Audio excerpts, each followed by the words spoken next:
Salam alaikum la famille des Z, j'espère que vous allez bien ainsi que tous vos proches. Bienvenue à tous les amoureux du football pour cette nouvelle vidéo et on va parler des groupes du tirage au sort à la Coupe d'Afrique des Nations 2025 qui, je le rappelle, aura lieu au Maroc du 21 décembre au 18 janvier 2025 et 2026. Donc les amis, comme vous le savez, le 27 janvier aura lieu le tirage au sort de cette Coupe d'Afrique des Nations à 19 h heure locale, 18 h heure française. Je pense que vous serez tous au rendez-vous. Toutes les sélections africaines vont savoir dans quel groupe ils seront déversés et ça c'est très palpitant. J'ai hâte d'être le 27. Et les amis, je vous ai préparé le groupe que j'aimerais avoir, le groupe auquel j'aimerais voir l'équipe d'Algérie évoluer. J'ai choisi des équipes pour des raisons particulières. Alors, juste avant de vous donner le groupe, je vais vous donner les chapeaux rapidement pour faire un petit rappel. Donc, chapeau 1, Maroc, Sénégal, Égypte, Algérie, Nigeria, Côte d'Ivoire. Chapeau 2, Cameroun, Mali, Tunisie, Afrique du Sud, République démocratique du Congo, Burkina Faso. Chapeau 3, Gabon, Angola, Zambie, Ouganda, Guinée équatoriale, Bénin. Chapeau 4, Mozambique, Comores, Tanzanie, Soudan, Zimbabwe et Botswana. Donc les amis, il y aura du niveau sur des belles pelouses en Afrique du Nord, un climat qui nous va si bien, une région qui nous va si bien. Ça, c'est vraiment excitant. Donc les amis, la logique est respectée dans chaque chapeau. Et donc pour le groupe de l'Algérie, j'aimerais affronter en chapeau 2 la Tunisie, en chapeau 3 la Guinée équatoriale et en chapeau 4 les Comores. Alors pourquoi la Tunisie les amis? Tout simplement un Algérie-Tunisie au Maroc lors d'une Coupe d'Afrique des Nations, la compétition la plus prestigieuse d'Afrique. Ça serait très très très excitant et très emballant. On les a rencontrés deux fois, on a perdu deux fois. En 2013, premier match de groupe en Afrique du Sud où on perd 1-0 sur le fil à la dernière seconde sur une frappe venue d'ailleurs d'Emsakni. J'ai encore des regrets de ce match puisqu'on aurait pu l'emporter facilement, faut dire la vérité.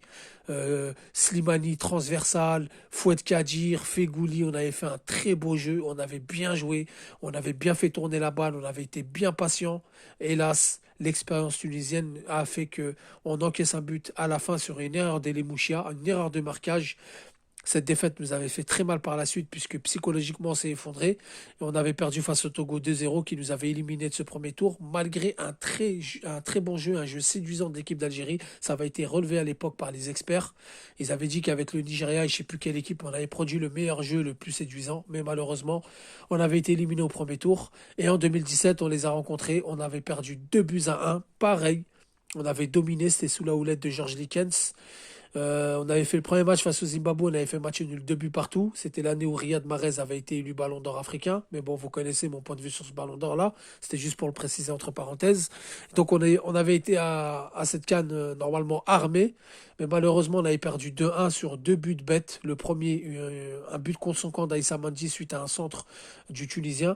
Et le deuxième but, cette fameuse tête en retrait de Fawzi Roulam où les supporters algériens lui ont reproché, et moi-même, hein, pourquoi tu ne l'as pas mise en touche.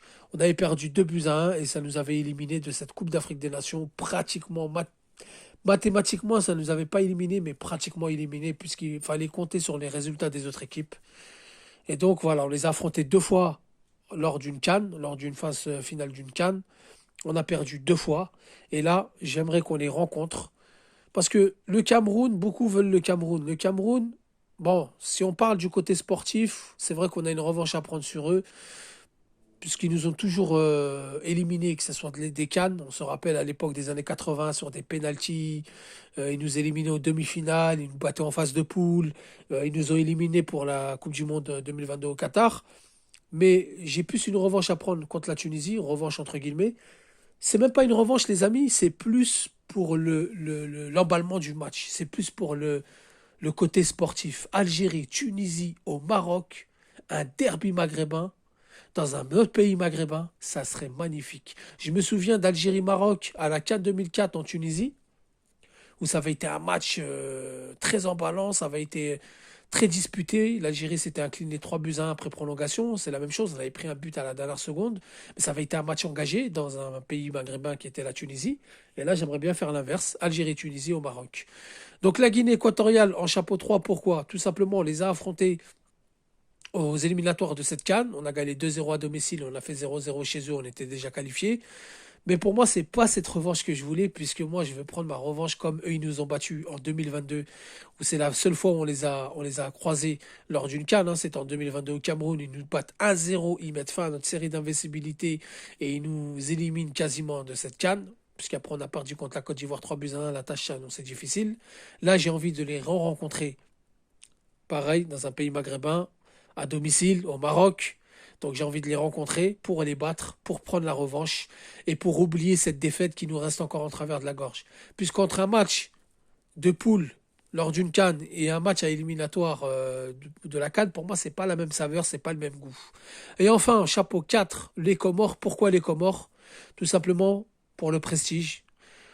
Beaucoup de Comoriens vont se rendre au Maroc pour regarder cette Coupe d'Afrique des Nations, puisqu'il y a une grosse communauté comorienne en France, que ce soit à Marseille, que ce soit à Dunkerque et que ce soit même dans la région parisienne. Je pense qu'ils vont se rendre en masse au Maroc. Les Comores, c'est plutôt un peuple calme, un peuple avec qui on s'entend, c'est des musulmans comme nous. Nous, on sera au Maroc, on sera en masse aussi. Donc, pour le côté festif, j'ai envie de les rencontrer. Donc, c'est pour ça que j'ai pris le Comore. Les Mozambiques, bon, on les a déjà rencontrés. La Tanzanie, on les a déjà rencontrés. Ouais, j'aurais pu dire le Soudan aussi, mais bon, le Soudan, ils n'ont pas une grosse communauté en France. Et je pense pas qu'il y ait une grosse commune, un nombre de supporters qui va se déplacer.